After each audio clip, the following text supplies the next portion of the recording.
that was your goal? I think the oldest saying out there probably is you find out in the winter what you did in the summer. We put a lot of time and effort into this roster for this upcoming season.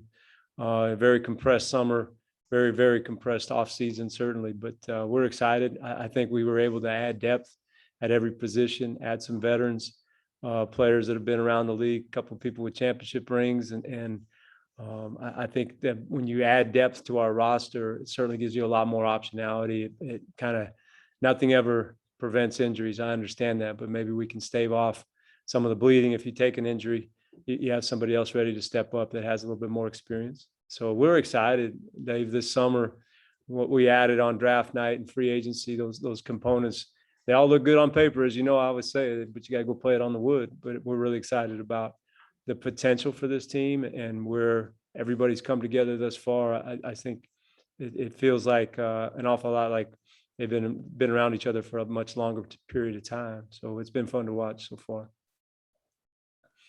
Hope you're doing well, Dave. Ava? Tommy, you're looking a little tanner on the Zooms these days. No, I think these guys put some kind of lens that makes me look sharper than it is.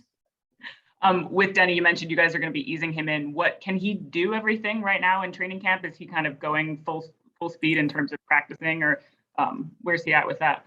No, he's doing everything full speed. We just he hasn't been jumping in the scrimmages quite yet. And I think a lot of that is just being overly cautious to make sure there's no setbacks. But, the problem with injuries last season, as the season was much longer, like Thomas, his surgery was January 5th. We're not even a year since his surgery date. And Denny was his injury was even later than that. So when you start your training camp at the end of September, normally you think about an injury that happened last season. It seems like forever ago. Well, he didn't really have that full time.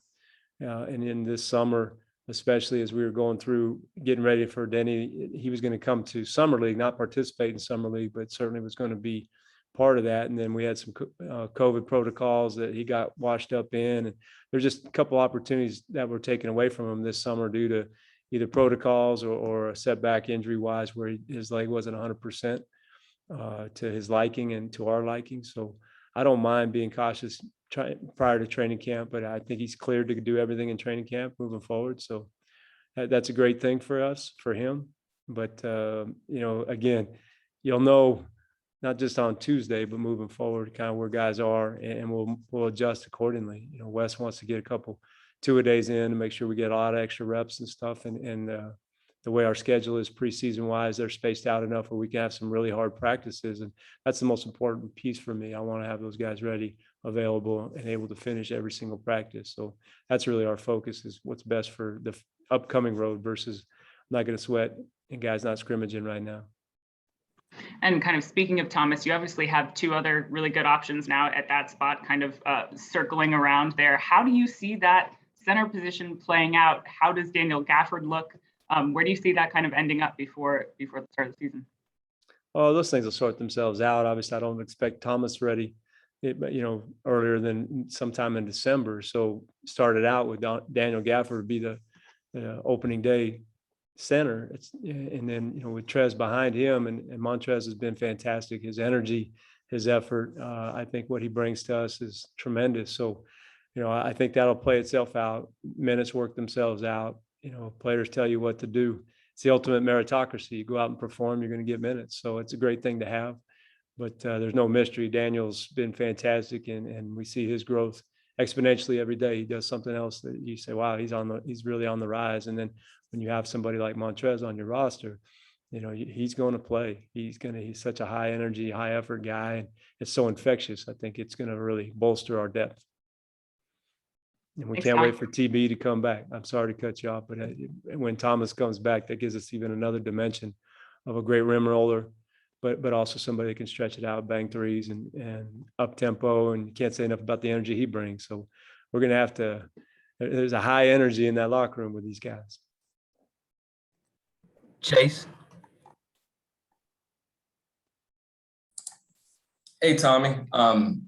You mentioned the center position. Just kind of what are some of the other roster battles you're looking at as you guys enter training camp? Well, I think at every position, again, we can talk about who starts games, but really it's more interesting to me how you finish games. And a lot of that will be matchup dictated and kind of who's hot, who's playing well in the fourth quarter. But, certainly, Pope can play 2 and the 3. Kuz can play the 3 and the 4. Rui can play the 4 and the 3. Davis, is capable of stepping out and sometimes start, sometimes not start, but at the 4, he's looking fantastic, full health, ready to go. So all those guys have proven themselves. And then, by the way, you throw Corey Kispert into the mix, and he came in and, he's really earned the respect of everybody here. His ability at both ends. He's a heck of a cutter, far more athletic than he probably gets credit for, and is a pretty clutch 3-point shooter. And we constructed this roster to make sure we have plenty of shooting at every position. And so when you look at that, the competition, I think sometimes it's going to be whoever's hot that game is going to finish the games. But I like having depth at every position. I like, as you mentioned, the word battle. I wouldn't use that, but the competition for minutes is a healthy thing. And I'll let those guys figure it out by what their actions are. We don't have to line it up. Nothing's promised to anybody. Go out and earn it. And as we've learned recently, players who are vaccinated compared to players who aren't vaccinated, there'll be different rules sometimes in different jurisdictions. What's it been like just trying to get your players vaccinated and encourage them to do so? Everything's great. We have our roster. Everybody's fully educated, fully informed, and we'll be in compliance and looking forward to the season. A lot of that stuff, Chase, just, you're getting into some personal private information. We're not going to go down that road, but we'll be in great compliance with the NBA and moving forward. DA? Tommy, understand the privacy issues, but I was just, if there's no other way to ask it, but to ask if everyone in tier 1, as I understand tier 1 was last year, do you have at least a percentage of people that are considered tier 1 that have gotten vaccinated out of that group? I'd say we're well in the 90 percentile. We're pleased where we're at, and we'll continue to push to make sure that we get to where we need to be. From the league standard, we're there now.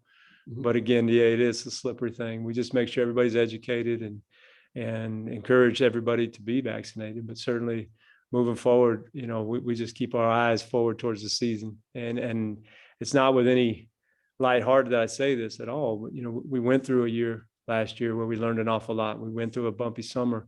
We learned an awful lot. So we look forward to a smoother transition as we go into this next season. Just to follow up, I haven't seen anything official with regard to arena policy with regard to vaccinated versus non-vaccinated people. I know some, obviously Golden State has been very specific about players have to be vaccinated or they can't play. Are you guys close to deciding how what the policy is going to be from an arena standpoint going into the season? Yeah, when you mentioned Golden State, you mentioned in New York as well. Those are municipality decisions that Right. the teams are held to. That's not Golden State's decision. We're going to abide by whatever DC dictates, what the NBA dictates. I haven't. That's above my pay grade, DA. But whatever the NBA tells us to do, that's certainly where we'll be. Gotcha. Neil? Hey, Tommy. Good afternoon. Good afternoon.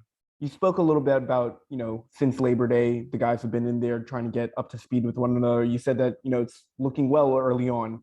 How are you differentiating that? What are key things that you're seeing that makes you feel good about that? Because, historically, you guys may not have gotten off to best starts at the beginning of seasons. Well, all I'm referring to, honestly, is just the integration of new guys, new coaches with players that were returning. It's a big difference in terms of the numbers of people that weren't here a year ago that are here now. And so whenever you get that, it takes time for things to coagulate and move forward. We saw it at trade deadline when we acquired Daniel Gafford. Sometimes it goes quick. Sometimes players are just great fits and it takes off. Other times it takes time to sort out. I've been really pleased with the new players and their ability to make an impact, but fit in. Aaron Holiday, somebody that kind of came in at trade this summer on draft night, and his ability to push the ball, but work also really well with Howell Neto. That second unit's in great shape with those guys, and having Davis, Corey, those guys are doing really they're just working well together. So that's pretty much what I was referring to. And then, for the future, having Isaiah Todd and what he brings and what he represents for the future has been exciting too. He's a quick learner. I think he's somebody that's going to really try to work every possible angle to get minutes next year. He's not going to give up, and that's something we really welcome. But when you have a lot of new players, a lot of new coaches, it does take time, and you don't want to fill in the picture ahead of time. You don't want to think too far ahead on things, but I've been really impressed with everybody coming together. Thanks, Tommy. You're welcome. Zach. Hey, good to see you, Tommy. I want to ask about the Olympics. Team Japan unfortunately went 0-3, but how valuable do you think that experience was for Rui, who was the centerpiece of that team? I've said it time and time again that the only way to get those big game experiences is to play in big games, and the run up to that and prior summers that Rui spent with his national team, this summer being the face along with Naomi Osaka, kind of being the face of Team Japan towards the world was a huge experience for Rui, a pretty draining experience, quite honestly. But I think those games were fantastic for him. I think the Spain game still grits on him. That was a game they could have grabbed that first one. That was tough, but the experience was tremendous for him. And I think he's relieved to come back here and not have to be the number one option every single time. But I think moving forward, those games can only help him. Last year, making the playoffs and the 5 games that we played in the playoffs, what he was able to do was fantastic. And you look at his playoff numbers, and that was a great experience for him. And he's going to keep climbing. And I think the more he can be alongside players that have played in those big games, that's only going to help him as well. And you're talking about, playing next to Bradley Beal, one of the best players in the NBA, bringing in players that have championship rings. That's only going to help not just Rui, but everybody on our roster. It levels you up. Thank you.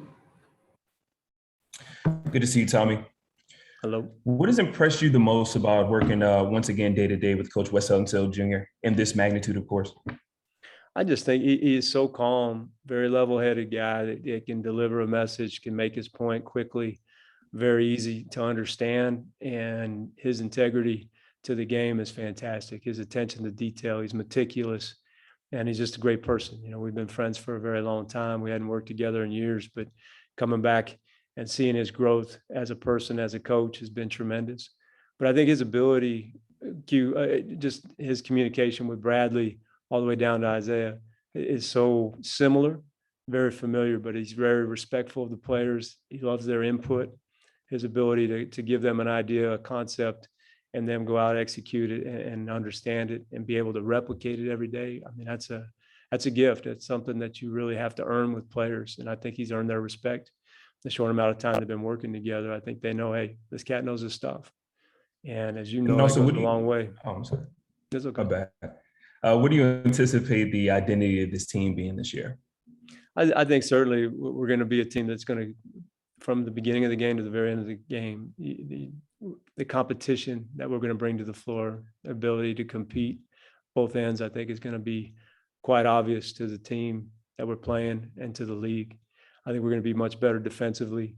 I think we're going to continue to push the pace. And I think, it all starts with Bradley Beal, right? He's cornerstone of our franchise and what he can bring. But I think Wes's ability to maybe take some of the pressure off and the load off of Bradley will be welcomed by Bradley for sure. I think our identity as a high-paced team is going to continue, but I think with the defensive component, there's going to be enough presence there. It doesn't take much, Q, to go from 30th in the league in defense to 15th. Sometimes it's 2 possessions, and I think we can find those 2 possessions. Thank you, sir. Yes, sir. Troy. Hey, Tommy, welcome back for the start of another season. I wanted to ask you about when you took over, a lot of the talk seemed to be about the culture of the Wizards. And so with you being able to, have an imprint and put your hand, with hiring a new coach and a lot of the roster turnover, what would you say about the state of the culture of the Wizards franchise right now? It's not just one person. I think collectively, the people that work here is our biggest, by far, to me, it's one of our biggest calling cards are the hallmark of this franchise is the people in it. And the environment that's been created here is mostly because of the players that are on our roster and what they expect and what they demand of each other. You know, you get the right people, it's magic. It takes off. And I think the high character players that we have here have created an atmosphere of hard work, accountability, reliability, and then just having fun. They really genuinely enjoy coming to work every day. And with Wes and his staff, I think that's an extension of that. And it's going to continue to grow. The best teams are always the ones where the players, they police each other and they demand the most of each other. We can do that, and we do that every day. But the buy-in comes from within those players, within that locker room. And I've been really impressed with the leadership of Bradley and the new players with the returning players. I think it's been a great, I keep coming back to that word, but everybody's assimilation has been fantastic. But the environment that's here, I think it's authentic. It's every day, and it's correctable whenever something's a little bit off. I see a lot of self-policing and guys making sure that everybody knows, hey, this is our standard here. This is the Wizards way. That comes from the players. That's what they want. That's what they're accountable for. And Tommy, just follow up with that. I know that you and Brad are probably some of the only holdovers from the kind of new iteration of monumental basketball. What have you seen from him as he's kind of matriculated over this time, as far as his leadership and how he's able to lead the team? You know, Bradley, so much of his leadership style has always been by example, and that's kind of how I operate as well. It's more about actions, not words. But I think now, even as he's become a father, as he's become an elite AAU coach in the summer with his grassroots team, I think there's a heck of a lot more empathy for what coaches go through.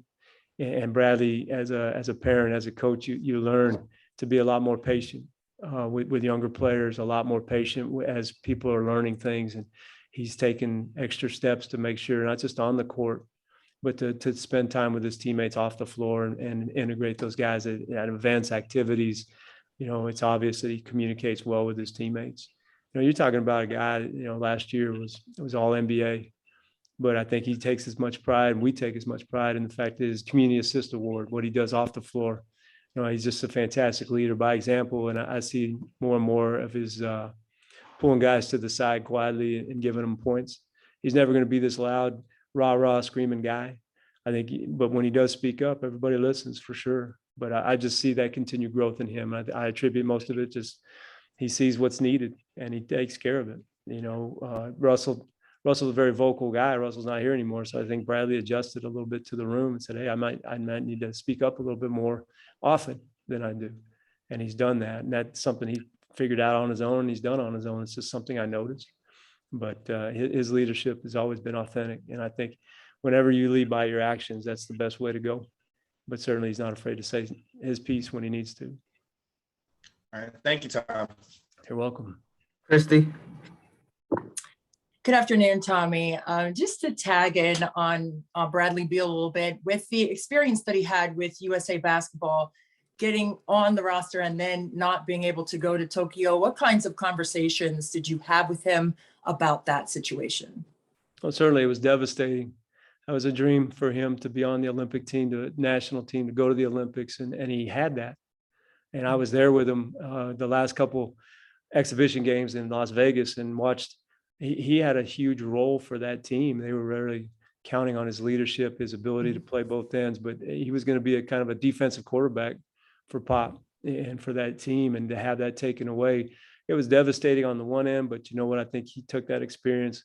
He knows exactly, what was expected with the Olympic team. It's kind of similar to what we're going to expect from him here, as a leader. And especially on the defensive end to quarterback some things. And so I think that experience was positive for him, no matter what. It was a great learning experience and to be out there with some of the best players on the planet, which he is one. But I think it does give him a little bit of fuel to look forward to representing our country in the future. And it's a given that he'll be with our Olympic team, the next Olympics, but hopefully for the World Cup at 2, if that's something he wants to do. But he's been with USA Basketball since he was 17 years old. He's worn those letters on his chest. He's very proud to wear those. And I think that's something that'll happen again. But it was a great experience for his little time that he had. It stinks not to have that gold medal hanging around, but I know in the locker room when they won the gold, he took several calls from players and Pop himself just saying how much he had a hand in that from training camp all the way through those exhibition games. And, certainly they look forward to having him in the future. And we support him every time to do that. No question. And what are the specific defensive expectations that you have for the team this season, understanding that that's what Wes is going to bring to the table as well? I think, I'll be able to tell you a lot better once we see sorted out who's getting the minutes, how we're going to go out there. But overall, it's just that you have to have that consistent effort every night. In the NBA, it's just an ungodly amount of pick and rolls every night, and how we're going to defend them. What we can do better in transition D, I think, especially, and we got to stop fouling, putting people on the free throw line. So you solve some of those riddles, and I think you'll be much better defensively. Thank you so much. You're welcome. Chris. Hey, Tommy, the Lakers contingent that is here, 2 of those 3 guys won titles. So they don't just come in here as just some free agents off the street. They come in here with, some championship pedigree. How do you see kind of their leadership working in concert with Bradley?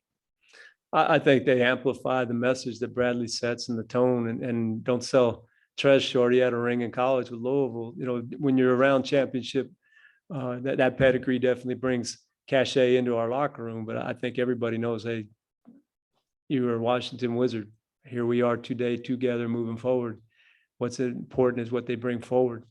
Where you've been is great, but your future together as a team with the Washington Wizards is all that matters. And I think all 3 of those players bring leadership, experience, certainly talent in their own way.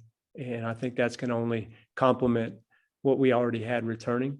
And it's a big, I think it's a huge benefit to our roster when you look at the depth at each position and knowing that some of these guys have played in huge games. It makes you feel a lot better as you go into the season. Chase. Hey, Tommy, going back to Bradley Beal and experience, this is going to be year 10 for him in the NBA. Having known him as long as you have, just kind of what comes to mind when you think of that? It's just it's a thrill for me to see, the maturity that Bradley's had throughout his career, and watch him from, when he was 19 years old, we drafted him on his birthday, to where he is now in the 10th season. It's mind boggling. The days go slow, but the years go very fast. And I think this team right here is something that he's been, hoping that we would get to this point, from where we were a couple of years ago to where we are now when he signed his extension with us. When I took over, I think it was with the idea we sat there across from each other. What's important? Well, winning's important. And what can we do to move forward? And getting to the individual accolades comes hand in hand with the accomplishments of your team. And he's bought in. He's always bought in. And I think as I mentioned, the fatherhood and his wonderful family that he has, being a grassroots coach, those kinds of things, they give him a lot more empathy for the business of basketball. Being a coach and having to make those decisions, yes, to do it with some of the top talented kids in the country, that's helped his basketball. Like I say, it's made him a lot more patient with younger players. So that's something that definitely stands out. And I think the ability to communicate to his teammates, to his coaches, those kinds of things, it just comes with years of growth. But I think being the season that he had last year certainly bodes well for his future as being one of the elite players in the NBA, one of the top scorers. But now I think he's going to take even much more of a role on the defensive end. That's going to expand his game. But it's just neat to see.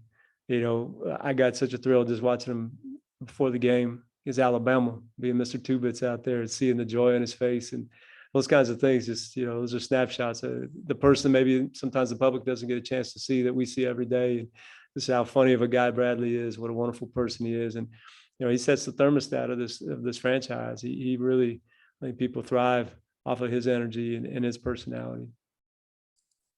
And you've kind of mentioned the supporting cast and how maybe they could lighten the load for Bradley Beal. How do you see the supporting cast kind of complementing his game and maybe maximizing it? Well, I think especially when you think about efficiency, fourth quarter, having somebody else that can create, having somebody else to play off of, people that can shoot. We've added a lot of shooting at each position. And I think having secondary playmakers, a lot of that stuff will take the pressure off that maybe wasn't there before. Penny. Hey, Tommy. Pini from Israel.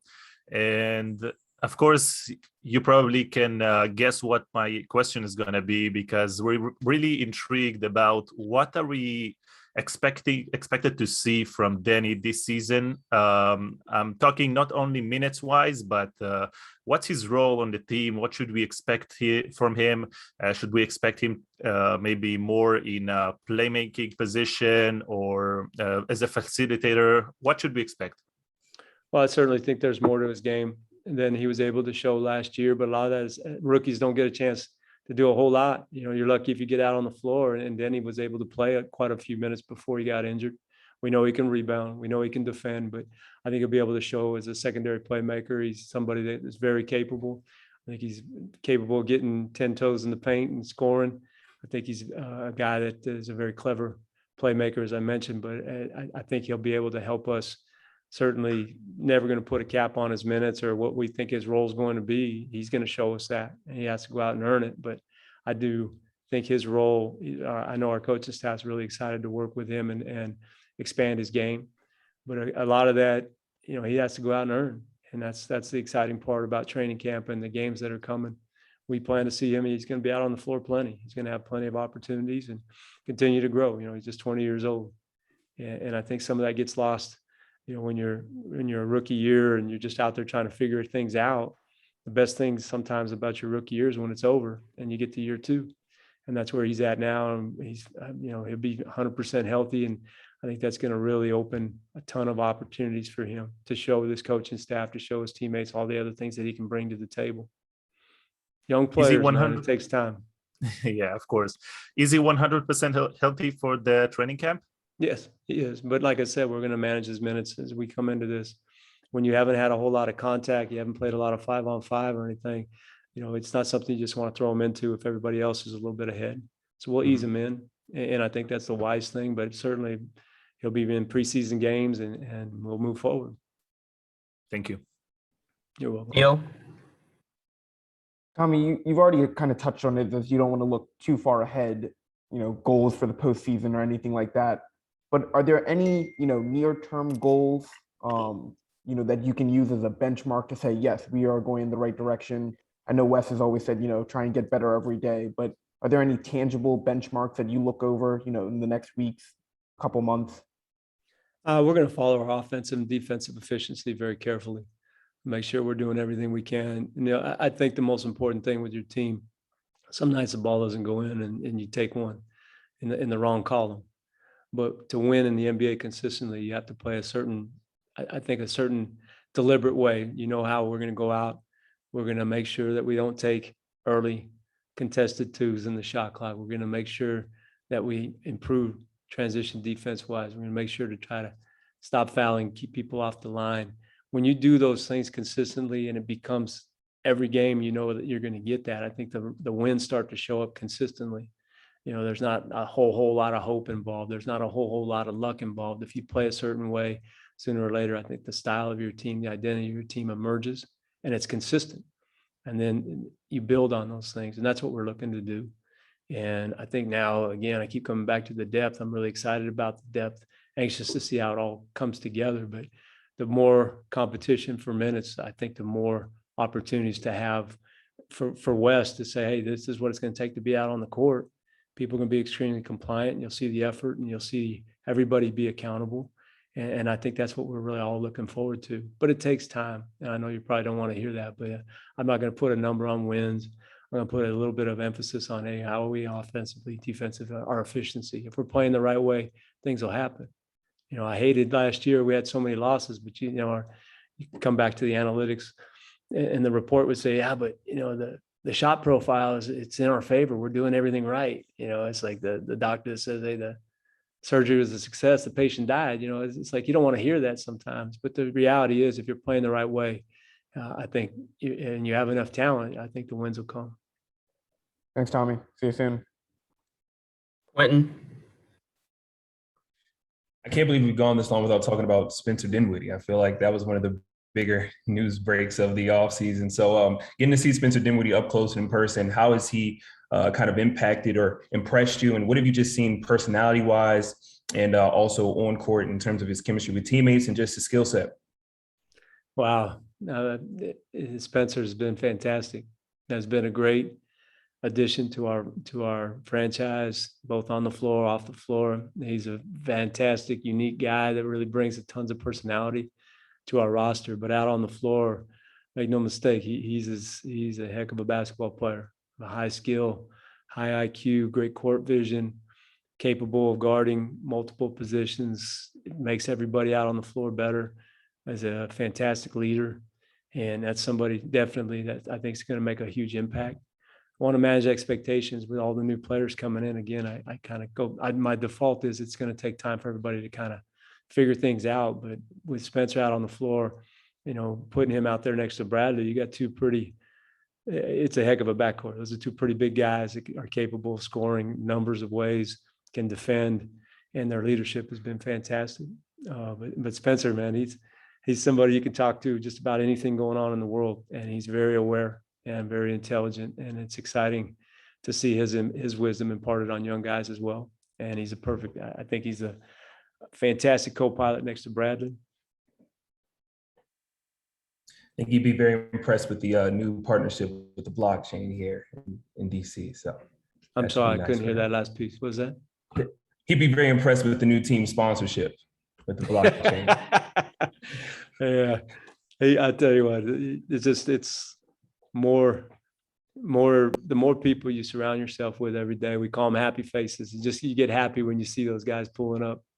And he's definitely one of those cats. He brings a smile to everybody's face when he comes in, and exciting to see him.